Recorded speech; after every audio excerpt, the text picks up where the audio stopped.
I, like probably many of you, have been watching too much TV over the last couple of years, and lots of shows that I've fallen in love with, actually. And Don't Look Up was a movie that people were talking about, so I made a point of watching it. And I did not know that it was co-written and co-created by somebody who is an investigative journalist, so that kind of made the send-up of the media scene so much more delicious, once I learned that. And as well, he's a longtime collaborator and advisor to Bernie Sanders, and I just thought, what a fascinating person. I would like to know more about what makes a person like that tick. So that's what we're doing tonight, and I don't know, how am I supposed to summon him onto the screen? Am I supposed to like, hey! See? I just had to say it, and then he would appear. Hi, David, how are you? Hi, I'm good. Thanks for having me. Oh, of course. So excited to speak with you. And I'm looking down at you here. You're in a couple of monitors, a whole room full of lovely people. Really excited to hear from you tonight. First of all, where are you beaming into us from? So I'm here in New York visiting my parents. My kids are getting their grandparent time right now. Oh, that's so nice. It sounds like very nice and normal and family-ish, maybe a bit different from your Sunday evening. Yes. And I'm here not with my wife, who is back in session in the Colorado legislature. So this is one of the toughest times of the year for her. So I'm missing her. But yes, very nice family time. Yeah, that's wonderful. And so, I want to just have a kind of free-ranging conversation with you about you and your work and what drives you, what motivates you. We'll also be taking a couple of questions from the audience at the end.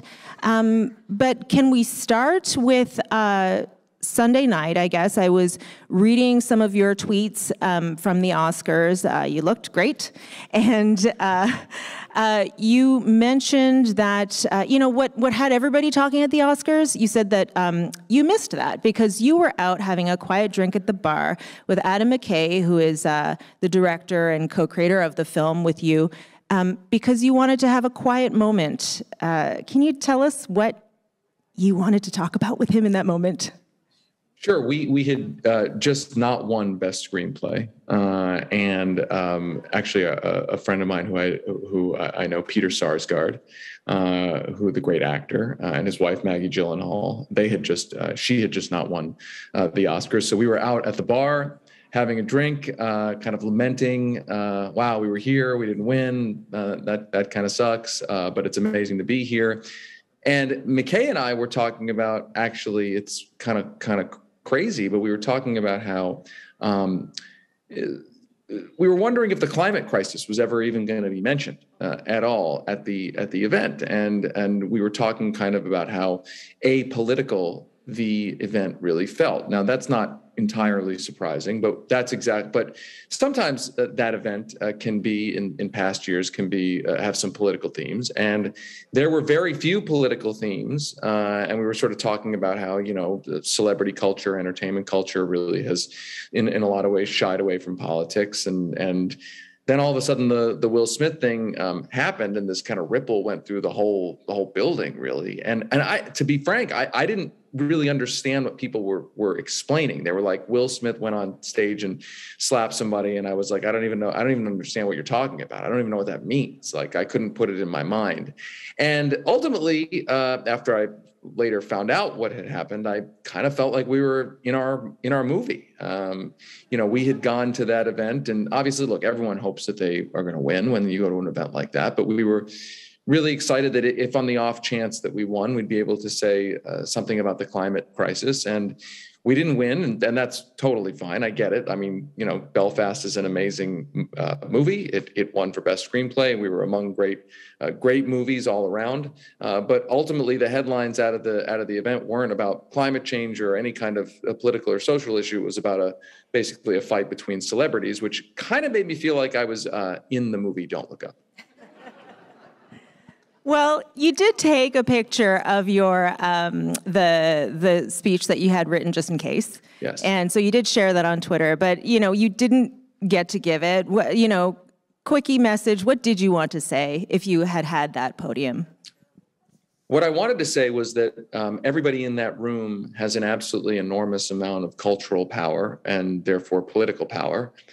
And I wanted to urge the folks in that room to use that power to sound the alarm for climate action. That I think that the culture industries in our world right now are often risk averse, controversy averse.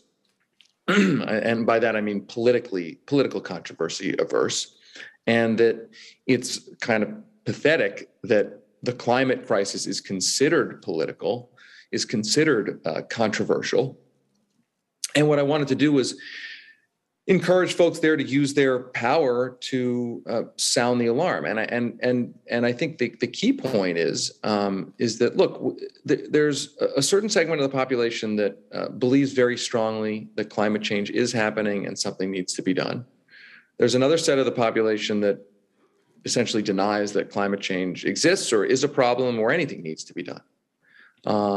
The key set of the population I think we need to reach is I don't want to call it necessarily the middle, but the part of the population, it's a large part of the population that acknowledges the science of climate change, but doesn't, at least in social survey data, doesn't seem to think or know that the crisis is urgent and now, and that something needs to be done, lots of things need to be done ASAP. And so we need, I think, in politics, in cultural productions and the like, to be trying to reach that set of the population, because it's not a huge lift in the sense of that set of the population understands that there is a climate emergency. So you don't have to convince them of that. We have to convince that segment of the population to mobilize. And I think once we do mobilize that segment of the population, I think the political system will be much more quick to react. I would love to talk about that mobilization a little bit more, because I think for the people who are in the room with you at the Oscars, for people whose whole lives revolve around maybe events like that, marking and defining success, I was thinking about you and your film, and I was thinking, I know that is not the marker of success for you for that film. So I was wondering what were your grandest dreams when you were kind of cooking up the movie and you were thinking, okay, what would success mean to us?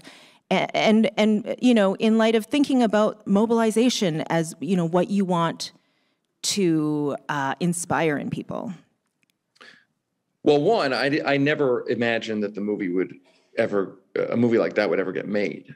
So I was frankly shocked that the movie got made. I mean, in a sense, I being at the Oscars, it's not that I felt exactly alone, but there weren't a lot of other movies, really much of any movies, that were really kind of an apples to apples to Don't Look Up. And I'm not being pejorative about the other movies. What it is to say is that our movie was a very controversial movie focused on the here and now.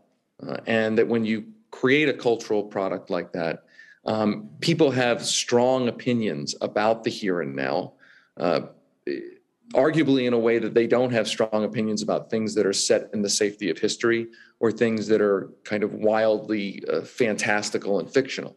And so we knew our movie was going to be controversial, which made me shocked that we even got to make it. And I think one of the metrics of success was, would it spark a discussion? And I think that has certainly happened. Everybody I've bumped into knows what Don't Look Up is. It's got kind of almost universal name ID. And there was a huge debate about it, and actually I thought it was great. There was this headline in Variety, which is the magazine that covers Hollywood from a kind of industry perspective. And early on, it said, and I'm paraphrasing here, but it was basically about how Netflix learned to stop worrying and embrace the discourse. And by that, I meant what it meant was there was this big debate. Is it a good movie? Is it a bad movie? Is it overstated? Is it understated? Is it a documentary? Is it, and all of that discourse was actually, I thought was fantastic. And whether it was critical, whether it was scientists saying they loved the movie, just making it a cultural phenomenon to be talking about how we respect or don't respect science, that was a huge success. And I think the other piece of success was, will it be used by political movements for their purposes? And, I've been asked this question a bunch about, why didn't the movie prescribe this or that specific policy?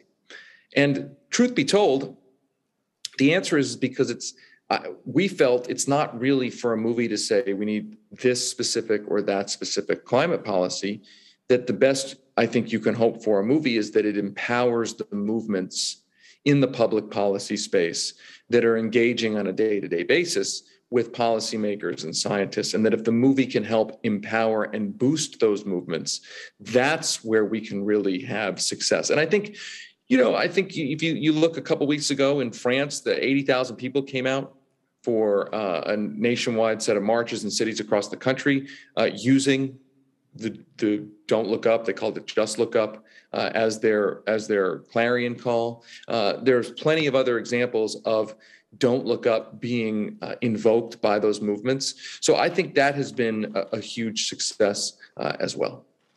I think that's so cool. I really do believe in the power of pop culture to communicate ideas to broadly to people. And it's interesting because, when you say that the movie was controversial, you do strike me as someone who might like controversy or enjoy it. And I was thinking about my own experience of the movie, and there was no controversy for me or in my circles. And I know that's because I exist in an echo chamber, and I absolutely know this. And I think about that because my world has really shrunk in the pandemic when my day-to-day contacts with people has really shrunk. And then I think about the technological algorithms, and they frighten me because it just doesn't behoove any of us to think that our own echo chambers are virtuous, I just know that I live in one. So I'm curious, I know you believe in the power of storytelling because you work in many different ways to drive your message.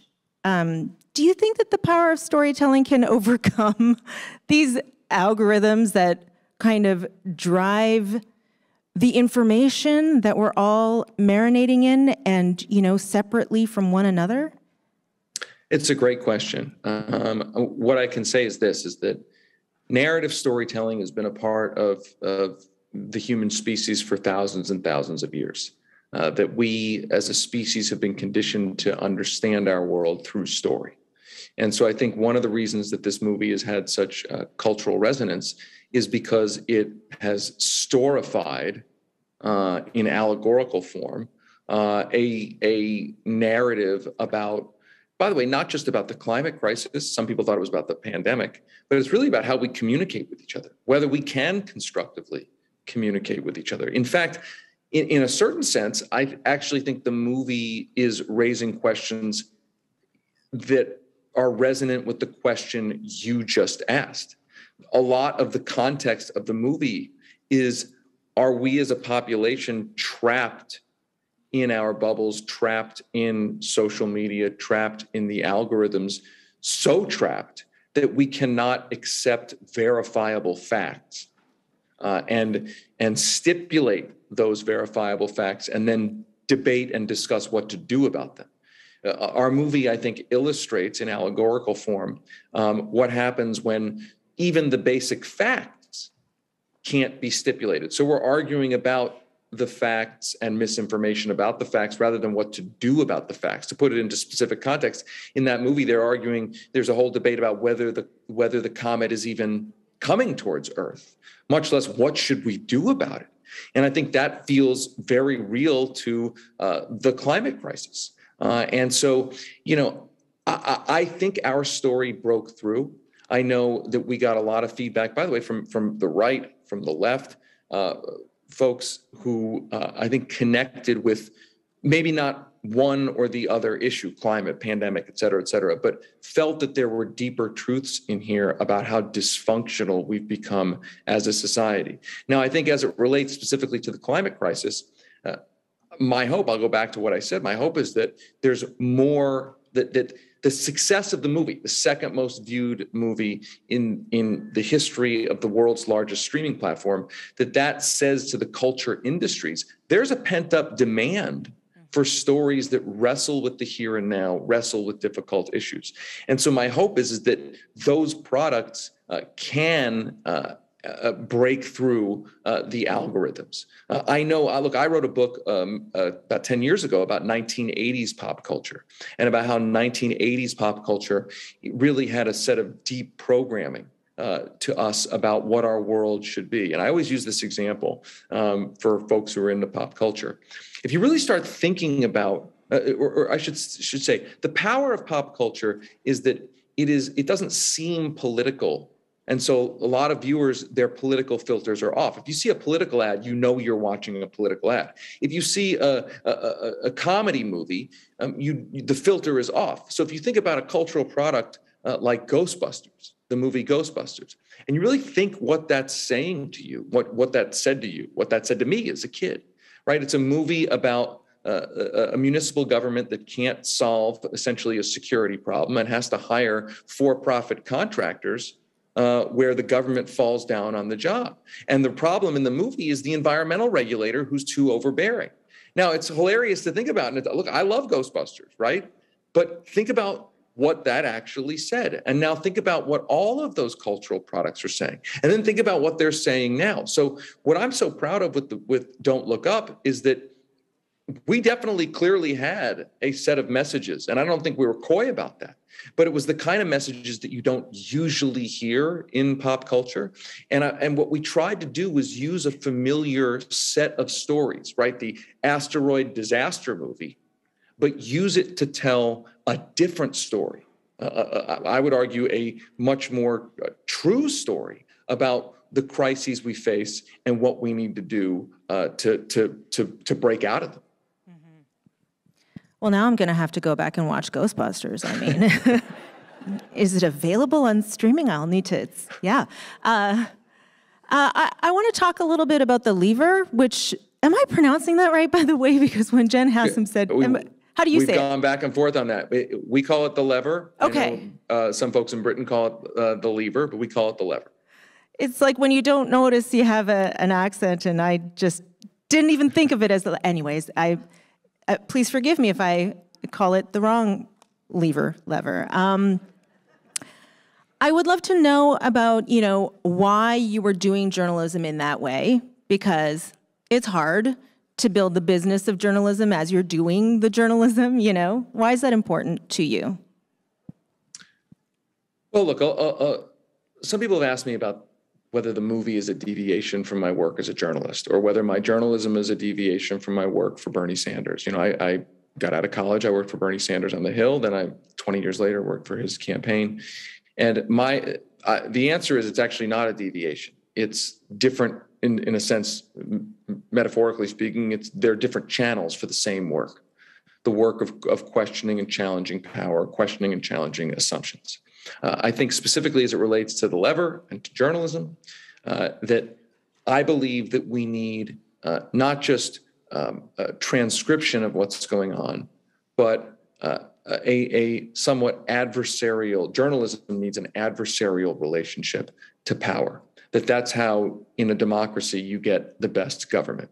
If there is constant questioning and challenging, fact-based challenging of those in power to hold them accountable to what they say, to what they've promised, and to expose what they actually do. I don't think we can have a functioning democracy without that. And frankly, I think that the crumbling of democracy in Western countries around the world, in part, has to do with the corporatization of media. That there aren't a lot of media outlets willing to really challenge and question corporate power or political power. And I'll broaden it out to the political arena as well. I think we're also living in a time where polarization in the United States between the two parties, and I think there's a dynamic of this in Canada as well, where the polarization leads to a kind of political tribalism. You're on one side or the other, and to push your side to be better is seen as somehow controversial, risky, impolite, or unacceptable. I look at, I work for Bernie Sanders. I think his role has been to really try to push the Democratic Party back to its New Deal working class roots. I know there's the NDP in Canada. I think it has to play a really important role in not just going along with the ruling party right now, but to really make concrete demands. Because without that force, if tribalism, sort of binary tribalism, one side or the other, means that there is no force holding the party in power accountable, really making real demands, then those demands will never, ever, ever see the light of day. We're seeing that here, by the way, in the United States in tragic fashion, I believe, when you look at Biden's agenda and a kind of progressive side of the equation that, in my view, really hasn't done a good enough job of holding the line. And I think that's really been tragic for the climate and for so many other priorities. You know, I would love to ask you so many more questions, especially on the topic of being political and activism and being a journalist and all that stuff at the same time. But first of all, we are going to have Q&A from the audience, so I do want to leave some time for that. And I do want to briefly just ask you, at the beginning of our chat, you said that you did, if you had won an Oscar and had the chance to speak to the people in the room, you would have wanted to ask them to use their power to speak up for climate justice and to do actions for climate justice. What would you say to the people in this room? I'm not in an evening gown, but I do believe that even if you're not at the Oscars, I've heard incredible speeches and panels at this conference so far. I mean, people from all walks of life, dispatches from the front lines, people working in the pandemic, just doing incredible work. What would you like to say to people here about what we should go forth and do? Well, one, I would say this, is that Canada, in a sense of the size of the population versus its place in the fossil fuel economy, it really means that the people of Canada have an absolutely, per capita wise, an enormous role to play in stopping and combating the climate crisis. By that, I mean the amount of fossil fuels that Canada controls versus the amount of people, voters who live in Canada, means that each voter in that country has just a huge amount, disproportionately huge amount of power to push the government to do the right thing and keep as much of that fossil fuel in the ground. So there's an enormous amount of responsibility that everybody in this room. People are clapping. Responsibility. Yes, just a huge amount of responsibility. In fact, I'm from Colorado, by the way, one of the largest oil and gas producing states in the United States, which is the largest or one of the largest fossil fuel producers in the whole world. So we in Colorado, our population, same kind of dynamic on a smaller level, but a huge amount of a disproportionate power. So all of that is to say that there is an enticing political argument from the people in power. In the United States, the Democratic Party. In Canada, it's the Liberal Party. There's an enticing, somewhat bullying, somewhat mesmerizing argument. Hey, you've got to be with the ruling party right now, or you're going to get the far right in power. And that has been weaponized to say, do not hold the line, do not push. And I reject that argument. I totally reject that argument, that power concedes nothing without a demand, and that a demand is not powerful unless it is backed up by a real willingness to stand by that demand. So my encouragement to everybody in the room is, whether it's in the labor movement, whether it's in using the NDP, whatever lever you choose to use, really, truly use it, because my children and everybody's children across the world is disproportionately relying on you to hold the line, especially when it comes to something like climate change. We do not have a future if a country like Canada cannot keep and does not have the political tools, is not willing to use its political power to keep as much of that fossil fuel in the ground.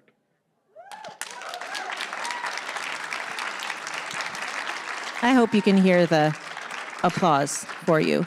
Okay, to the people in the room, this is your chance. Hand went up right here. So actually, there are many hands. So we'll try and get to as many. You are first. Eric is coming to you with a mic. So a question. We'll try and keep it as brief as possible to get as many questions in there. But it's like uncomfortable when you yeah, because I'm like, but I just want to, okay. We're getting arranged with the microphone for you, David. Okay.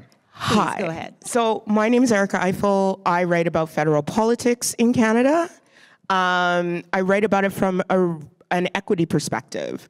So when I want to sort of engage in the work in Canada, it's a very white space. I'm not white, if you can't see me. I'm black. Okay.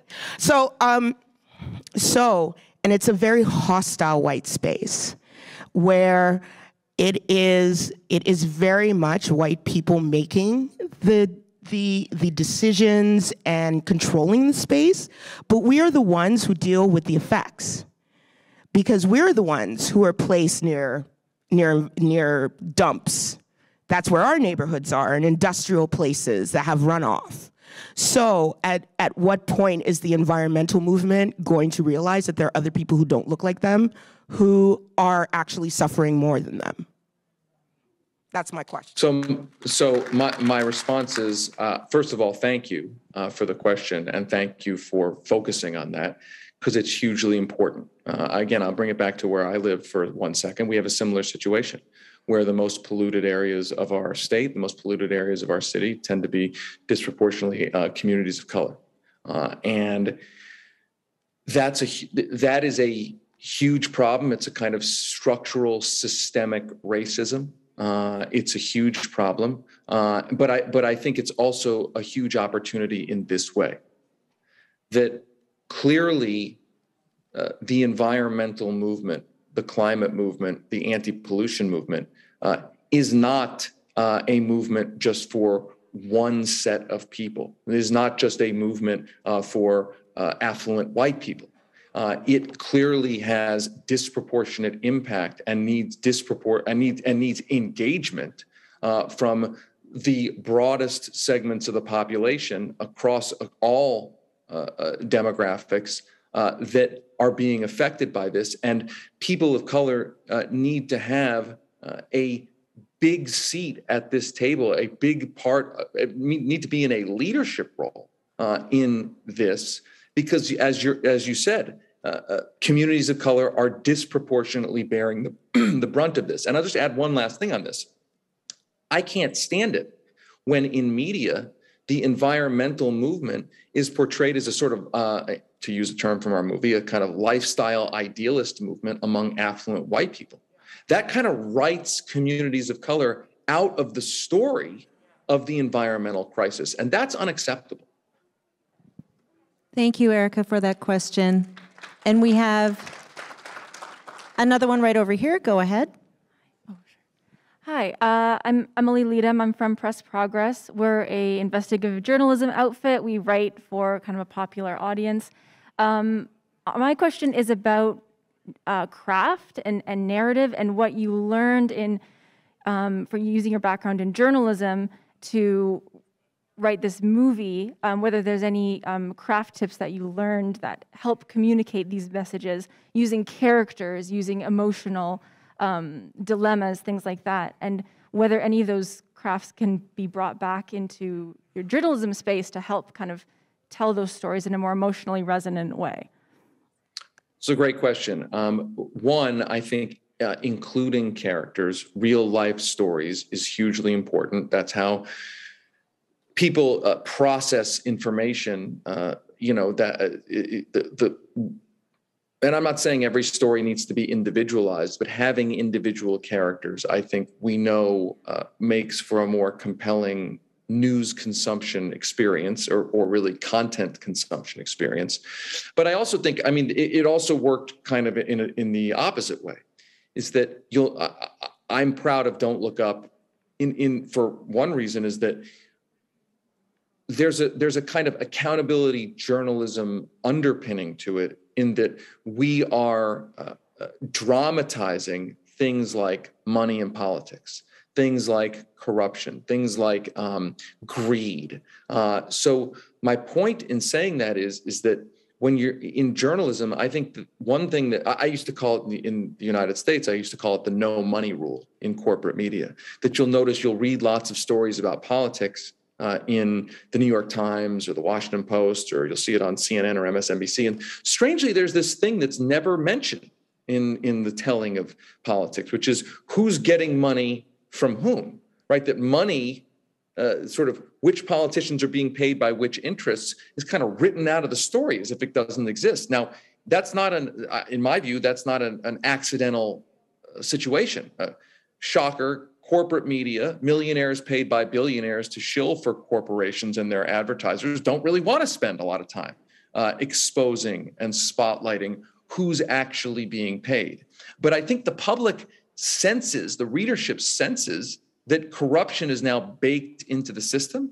And so I think what we need is journalism and cultural products about politics that have the courage to constantly write in that story of who is getting paid, whose side are the power brokers on, and who benefits, who financially benefits. Because if you're willing to stipulate that money makes the world go round, whether you like it or not, then you shouldn't be writing money out of the story. Money should be the story. Thank you so much for your question. 2 excellent questions tonight, and unfortunately, that's our time. So, thank you so much, David, for your work and for joining us tonight. It's very energizing and inspiring to know about what you do and why you do it. So thank you so much for joining us. Thank you, and thanks to all of you for your work. Just let me reiterate one last thing before I go. Please, I know that there is a lot of pressure. I know there's a lot of propaganda to say fall in line, to say if you don't fall in line, you're going to help the far right. Again, I just want to reiterate this. And I think about it all the time. And look, it's not pleasant to get up some days when you're getting, the crap kicked out of you and you're getting criticized for trying to hold the line. Just know that our future depends on you being willing to do that, me being willing to do that.